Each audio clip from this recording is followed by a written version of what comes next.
Durga Saptashati, also known as Devi Mahatmya or Chandi Patha, is a Hindu religious text that reveres and describes the glory of Goddess Durga. It is a significant scripture in the Shakta tradition, which worships Devi or the Divine Mother as the supreme power. The Durga Saptashati comprises 700 verses or shlokas divided into 13 chapters. It recounts the story of the fierce battle between the powerful demon Mahishasura and Goddess Durga, who was created by the combined powers of the divine trinity, Brahma, Vishnu, and Shiva. The text narrates how the goddess annihilates the demon and his formidable army, thereby restoring peace and balance to the universe. This scripture holds immense significance during the festival of Navratri, a 9-night celebration dedicated to the worship of the divine feminine energy. Devotees recite the verses from the Durga Saptashati to invoke the blessings of Goddess Durga, seek protection, and overcome obstacles in life. The text is highly revered for its spiritual, philosophical, and mystical teachings that emphasize the triumph of good over evil and the power of divine energy to overcome adversity. The Dhyan Mantra in the Durga Saptashati is a meditative verse that invokes the presence of Goddess Durga. It is recited at the beginning of the text to focus the mind and create a spiritual connection with the divine energy of the goddess. The Dhyan Mantra typically describes the physical attributes and divine qualities of Goddess Durga, offering a vivid and contemplative image of her form. The essence of the Dhyan Mantra is glorifying the various aspects and symbolism associated with the Supreme Goddess. It acts as an invocation, setting the tone for the recitation of the powerful verses that follow in the Durga Saptashati, ultimately guiding devotees towards spiritual devotion, protection, and liberation. Om Atha Shri Chandika Dhyanam Om Bandho Kokusuma Bhasam Panchamundadhivasinim Sphurat Chandra Kalaratna Mukuta Mundamalinim Trinetram Raktavasanam Pinonnata Ghatastanim Pustakancha Kshamalanja Varancha Bhajakam Kramat Dadhatim Samsmaren Nityamuttaram Najamanitam Ya Chandi Madhukaita Bhadi Dalini Ya Mahishonmolini Ya Dhumre Kshana Chanda Munda Matani Ya Raktabijashani Shakti Shumbha Nishubha Daitya Dalani Ya Siddharatri Para Sa Devi Navakoti Murti Sahita Mam Patu Vishveshwari Om Atha Shri Chandika Dhyanam Sampurnam. Argala Stotram is a devotional hymn that is recited during the Durga Saptashati. It is chanted to seek the blessings and protection of Goddess Durga. Composed in the form of a prayer, the Argala Stotram is believed to provide devotees with strength, courage, and the removal of obstacles. The hymn is dedicated to praising and invoking the various forms of Goddess Durga and is typically recited with deep reverence and faith. Its verses often highlight the divine attributes and powers of the goddess, emphasizing her ability to bestow grace and protect her devotees from all kinds of troubles and challenges. The Argala Stotram is a significant part of the Durga Saptashati, serving as a powerful tool for spiritual seekers to establish a connection with the divine and seek the blessings of the goddess for inner strength and spiritual growth. Athargala Stotram Om Asya Sri Argala Stotra Mantrasya Vishnu Risihi Anushtot Chandaha Sri Mahalakshmir Devata Sri Jagadamba Pritaye Saptashati Pathangattvena Jape Viniyogaha Om Namah Chandikayai Markandeya Vacha Om Jayanti Mangala Kali Bhadrakali Kapalini Durga Chama Shiva Dhatri Swaha Swudha Namostute Jai Tvam Devi Chamunde Jai Bhutat Viharini Jai Sarvagate Devi Kalaratri Namostute Madhukaitava Vidrave Vidhatri Varade Namaha Rupam Dehi Jayam Dehi Yaso Dehi Diso Jahi Mahishasura Nirnam Shaktanam Shukade Namaha Rupam Dehi Jayam Dehi Yaso Dehi Diso Jahi Raktabijavade Devi Chamunda Vinasini Rupam Dehi Jayam Dehi Yaso Dehi Diso Jahi Shumbhasyaiva Nishumbhasya Dhumrakshasya Chamardini रूपं देहि जयं देहि यशो देहि दिशो जहि वन्दिताङ्घ्रियुगे देवी सर्वसौभाग्यदायिने रूपं देहि जयं देहि यशो देहि दिशो जहि अचिन्त्य रूप चरिते सर्वशत्रुविनाशिनि रूपं देहि जयं देहि यशो देहि दिशो जहि न तेभ्यः सर्वदा भक्त्या चण्डिके दुरितापहे रूपं देहि जयं देहि यशो देहि दिशो जहि अस्तुभ्यो भक्तिपूर्वं त्वां चण्डिके व्याधिनाशिनि रूपं देहि जयं देहि यशो देहि दिशो जहि चण्डिके सततं ये त्वमर्चयन्तीह भक्तिदः रूपं देहि जयं देहि यशो देहि दिशो जहि देहि सौभाग्यमारोग्यं देहि मे परमं सुखम् रूपं देहि जयं देहि यशो देहि दिशो जहि विधेहि दुषतां नाशं विधेहि बलमुच्चकैः रूपं देहि जयं देहि यशो देहि दिशो जहि विधेहि देवि कल्याणं विधेहि परमां श्रियम् रूपं देहि जयं देहि यशो देहि दिशो जहि सुरासुरशिरो रत्नानिघ्रेश्च चरणेऽम्बिके रूपं देहि जयं देहि यशो देहि दिशो जहि विद्यावन्तं यशस्वन्तं लक्ष्मीवन्तं जनं कुरु रूपं देहि जयं देहि यशो देहि दिशो जहि प्रचण्डदैत्यदर्पघ्ने चण्डिके प्रणताय मे रूपं देहि जयं देहि यशो देहि दिशो जहि चतुर्भुजे चतुर्वक्त्र संस्तुते परमेश्वरि रूपं देहि जयं देहि यशो देहि दिशो जहि कृष्णेन संस्तुते देवी सस्वद्भक्त्या सदाम्बिके रूपं देहि जयं देहि यशो देहि दिशो जहि हिमाचलसुधानाथ संस्तुते परमेश्वरि रूपं देहि जयं देहि यशो देहि दिशो जहि इन्द्राणी पद सद्भाव पूजिते परमेश्वरि रूपं देहि जयं देहि यशो देहि दिशो जहि देवी प्रचण्ड दोर्दण्ड दैत्यदर्प विनाशिनि रूपं देहि जयं देहि यशो देहि दिशो जहि देवि भक्तजनोदाम दत्तानन्दोदयेऽम्बिके रूपं देहि जयं देहि यशो देहि दिशो जहि पत्नीं मनोरमां देहि मनोवृत्तानुसारिणीं तारिणीं दुर्गसंसार सागरस्य कुलोद्भवा इदं स्तोत्रं पठित्वा तु महास्तोत्रं पठेन्नरः स तु सप्तशती संख्या वरमाप्नोति सम्पदाम् ॐ श्रीजगदम्बार्पणमस्तु The Kilka Stotra is a part of the Durga Saptashati. It serves as a protective shield, nail, Kilka, for the entire text.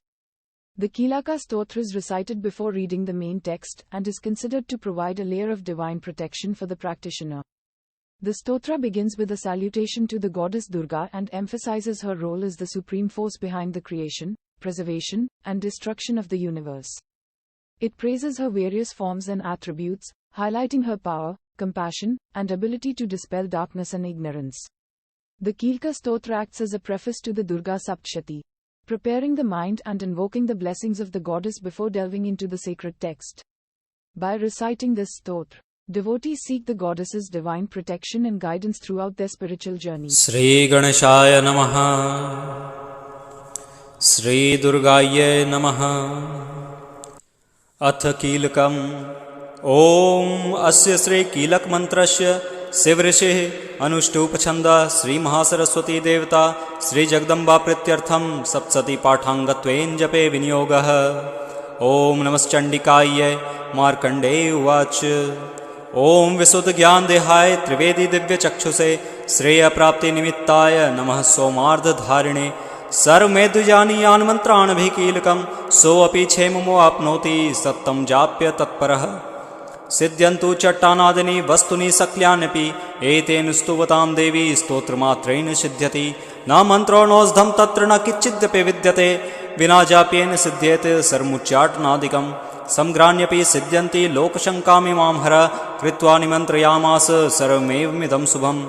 Stotram vaichandikaya astu taccha guptam chakarsa Samaptinsha punyasya tam yathavanniyantranam So api chemavapnoti sarvamevam na sanshaya Krishnayam va chaturdashyam ashtmyam va samahita Dadati pratigrinati nanyathaisha prasidati Itham rupena kilena mahadevena kilitam Yo nishkilam vidhayainam nityam japti sanspudam Sa siddha sa gana so api gandharvo jayate nara Na chaivaptat satsya bhayam ko api jayate नापमृत्युवशं याति मृतो मोक्षमवा पुण्यात् ज्ञात्वा प्रारभ्य कुर्वीत न कुर्वाणो विनश्यति ततो ज्ञात्वैव सम्पन्नमिदं प्रारभ्यते बुधै सौभाग्यादि च यक्त किञ्चित् दृश्यते ललनाजने तत्सर्वं तत्प्रसादेन तेन जाप्यमिदं शुभम् सनयस्तु जप्यमाने अस्मिन् स्तोत्रै सम्पत्तिरुच्यकै भवत्यैव संग्रापि ततः प्रारभमेव तत् ऐश्वर्यं यत् प्रसादेन सौभाग्यरोग्यसम्पदः शत्रुहानिः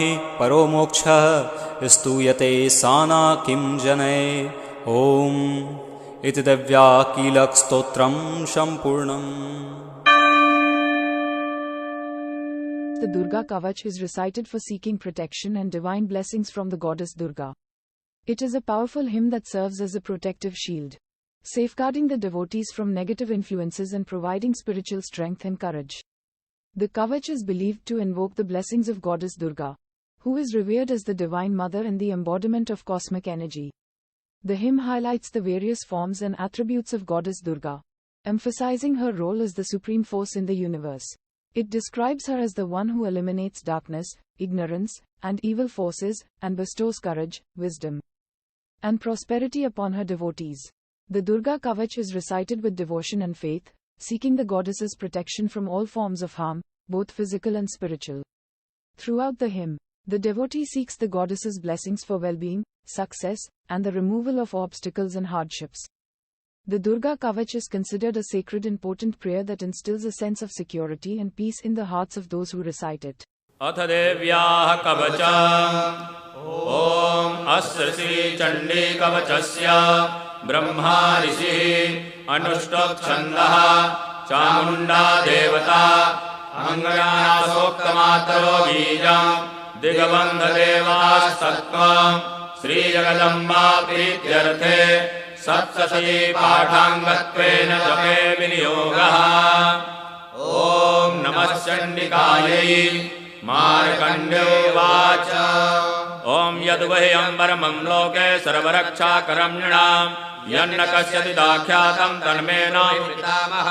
ब्रह्मोवाच अस्य गुहितमं विप्र सर्वभूतोपकारकम् देव्यादु कवचं पुण्यं तच्छृणुष्व महामुने।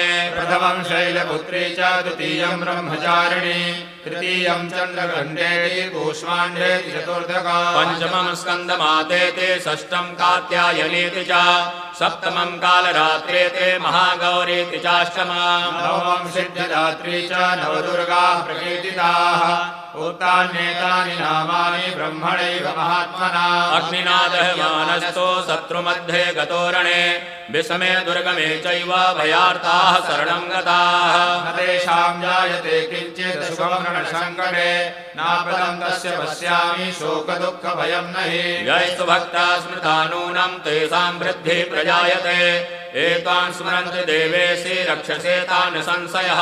वेदसंस्था तु चामुण्डा वाराही महिषासना ऐन्द्रियगजसमारूढा वैष्णवी गरुडासना माहेश्वरी वृषारूढा कौमारी शिखवाहना लक्ष्मीः पद्मासना देवी पद्महस्ता हरिप्रिया श्वेतरूपधरा देवी ईश्वरी वृषवाहना ब्राह्मी हंससमारूढा सर्वाभरणभूषिता इत्येता मातरः सर्वाः सर्वयोगसमन्विताः नानाभरणसौभाग्या नानारत्नोपशोभिताः दृश्यन्ते रथमारूढा देव्या क्रोधसमाकुलाः शङ्खं चक्रं गदां शक्तिं हलं च मुषायुधम् खेटकं तोमरं चैव परशुं वासमेव च कुन्तायुधं त्रिशूलं च साङ्गमायुधमुत्तमम् दैत्यानां देहनाशाय भक्तानाम् अभयाय च धारयन्त्यायुधानित्थं देवानां च हिताय वै। नमस्तेऽस्तु महारौद्रे महाघोरपराक्रमे महाबले महोत्साहे महाभयविनाशने त्राहि मां देवि दुष्प्रेक्षे शत्रूणां भयवर्धिनि प्राच्यां रक्षतु मामैन्द्री आग्नेयामग्निदेवता दक्षिणे अवतु वाराहि नैऋत्यां खड्गधारिणि प्रतीच्यां वारुणी रक्षेद् वायव्यां मृगवाहिनी उदीच्यां पातु कौमारी ऐशान्यां शूलधारिणि ऊर्ध्वं ब्रह्माणि मे रक्षेत् तस्तात् वैष्णवी तथा एवं दशदिशो रक्षे चामुण्डा स्ववाहना जया मे चाकृता पातो विजया पातु पृष्ठतः अजिता वामपार्श्वे तु दक्षिणे च पराजिता शिखामुद्योतिनी रक्षेदुमामूर्ध्निव्यवस्थिता मालाधरे ललाटे च भ्रुवोद्रक्षेद यशस्विनी त्रिनेत्रा च भ्रोर्मध्ये यं घण्टा च नासिके शङ्खिनी चक्षुषोर्मध्ये श्रोत्रयोर्द्वारवासिनी कपोलौ कालिका रक्षेत् कर्णमूले तु शाङ्करी नासिकायां सुगन्धा च उत्तरोष्ठे च चर्चिका अधरे च मृत्कला जिह्वायां च सरस्वती दन्तान् रक्षतु कौमारी कण्ठदेशे तु चण्डिका घण्टिकां चित्रघण्टा च महामाया च तालुके कामाक्षे च मुखं रक्षेद् वाचं मे सर्वमङ्गला ग्रीवायां भद्रकाली च पृष्ठवंशे धनुर्धरी नीलग्रीवावही कण्ठे नलिकां नलकूवरी स्कन्धयोः खड्गिनी रक्षेत् बाहू मे वज्रधारिणी हस्तयोर्दण्डनी रक्षेदम्बिका चाङ्गुलीषु च नखाचूलेश्वरी रक्षेत् कुक्षौ रक्षेत् कुलेश्वरी स्तनौ रक्षेन्महादेवी मनः शोकविनाशिनी हृदये ललिता देवी उदरे शूलधारिणी नाभौ च कामनी रक्षेत् गुह्यं गुह्येश्वरी तथा पूतना कामिका मेढं बुधे महिषवाहिनी कट्यां भगवती रक्षेत् जानुनी विन्ध्यवासिनी जङ्घे महाबला रक्षेत् सर्वकामप्रदायिनी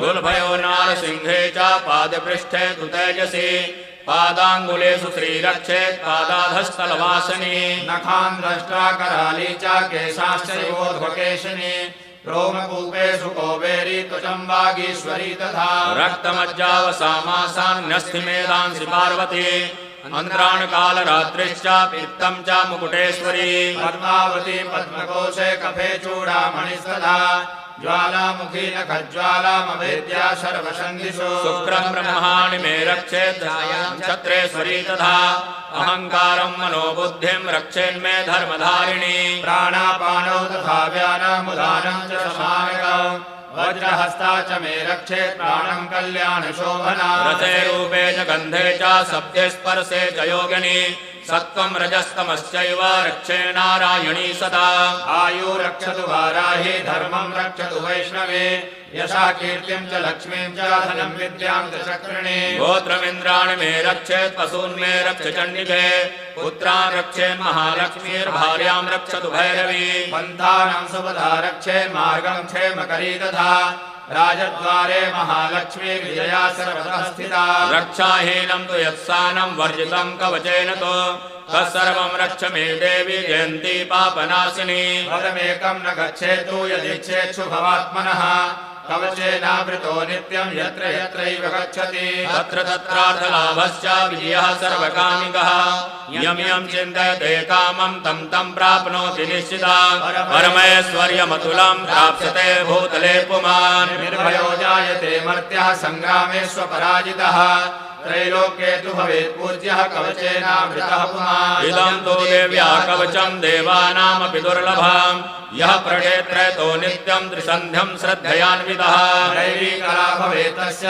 त्रैलोक्येष्वपराजितः जीवेत् वर्षशतं शार्ङ्गमृत्युविवर्जितः नश्यन्ति व्याधयः सर्वे लूता विस्फोटकादयः स्थावरं जङ्गमं चैव कृत्रिमं चापि यद्विषाम् अविचाराणि सर्वाणि मन्त्रयन्त्राणि भूतले भूचराश्चैव जलजाश्चोपदेशिकाः सहजा कुलजा माला डाकिनी शाकिनी तथा अन्तरिक्षचरा घोरा डाकिन्यश्च महाबलाः ग्रहभूतपिशाचाश्च यक्षगन्धर्वराक्षसाः ब्रह्मराक्षसवेतालाः कूष्माण्डा भैरवादयः नश्यन्ति दर्शनात् तस्य कवचे हृदि संस्थिते मानोन्नतिर्भवेद्राज्ञस्तेजो वृद्धिकरं परम् यशसा वर्धते सोऽपि कीर्तिमण्डितभूतले जपेत् सप्तशतीं चण्डीं कृत्वा तु कवचं पुरा यावद्भूमण्डलं धत्ते सशैलवनकाननम् तावत्तिष्ठति मेदिन्यां सन्ततिः पुत्रपौत्रिकी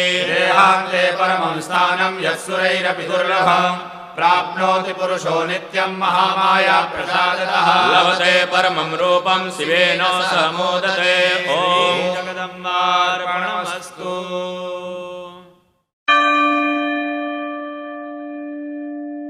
Durga Saptashati, Chapter 9, Slaying of Nishumbh. In the 9th chapter of the Durga Saptashati, titled Slaying of Nishumbh, the detailed account of the epic battle between the demon Nishumbh and the goddess Durga unfolds, showcasing the valor and power of the divine feminine. The chapter begins with Nishumbh, a formidable demon, sending his army to fight against the goddess Durga. However, Durga's formidable prowess and divine weapons easily overpower Nishambha's army. Leaving him with no choice but to confront her directly, he launches a full-scale attack on Durga, who responds with equal force, demonstrating her fierce combat skills and divine strength. Despite Nishambha's relentless assault and the deployment of various weapons, including swords and spears, the goddess remains unscathed, wielding her own celestial arsenal with effortless grace.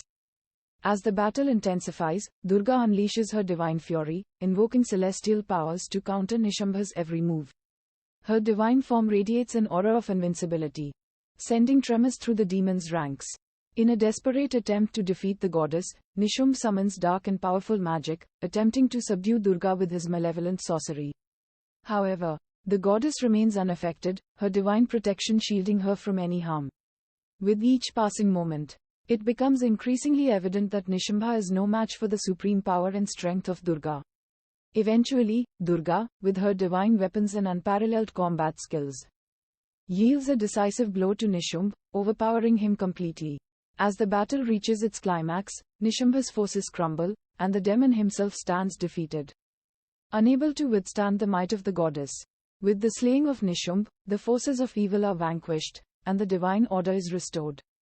The chapter concludes with the triumph of Durga, symbolizing the victory of righteousness over evil, and the assurance of the goddess's enduring presence as the protector of the universe.